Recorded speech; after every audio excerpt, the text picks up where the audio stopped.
কোথায় গেল? তোমার জামা কিনা পাচ্ছি না তো। মেয়েটা নিয়েছে নাকি আবার মাথার মধ্যে না পড়ে খালি। মেয়েটা এখনো ঘুমাচ্ছে। এখন বাজে 6টা, ঘুমিয়েছে 4টা বাজে। যাই না আমার কাকা খুঁজি। কাকাটা কোথায় গেল? এই বই খাতাগুলো ভালো। যাই মোনাকে জিজ্ঞেস করি। মোনা, এই মোনা, মোনা কি হয়েছে মা? থেকে ডাকছে, আমার কাকড়া কোথায়?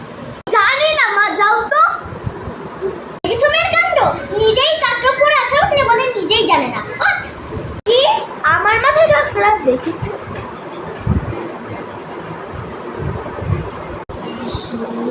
আজকে মার হাত থেকে আমি আর নিস্তার পাবো না।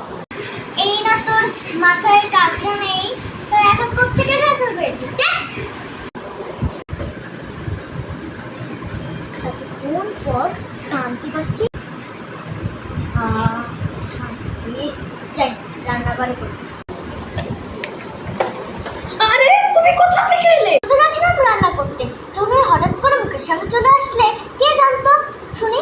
আমিও তো রুমের মধ্যে আসছিলাম, তুমি যে দরজা খুলে যে বাইরে আসবে, রান্না করে আসবে, সেটা কে জানতো?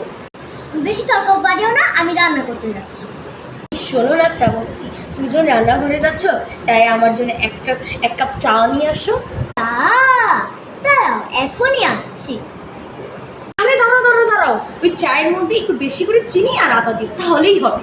তার মধ্যে কি দুর্বানার বীজ দিব না হারবি? শ্রাবন্তী তুমি এমন করছো কেন আমার সাথে? আমার কাছে যদি আর কেউ চা চাইতে আসে, তার চায়ের মধ্যে আমি ইঁদুর মারার বিষ ছেড়ে দেবো, বুঝেছ? বাবা আসলে আরো ঝগড়া বাঁধিয়ে গেল। মা, মা একটা চা হবে? আচ্ছা ম্যাডাম সাহেব। না না, তোর চায়ের মধ্যে বিষ ঢেলে দিবে না। এরকম করছে কেন? মানে মার সাথে ঝগড়া করতে করতে মানে পাগলই হয়ে গেছে। হ্যাঁ ভগবান। এই নেমো না। ও মা এনেছে, দাও। থ্যাংক ইউ মা। আচ্ছা দাঁড়াও, একবারে এটাও নিয়েছো।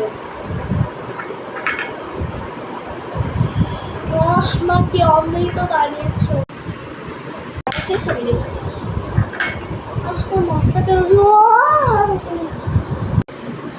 কি হয়েছিল? পার্টটা দেখার জন্য লাইক সাবস্ক্রাইব করো। বাই।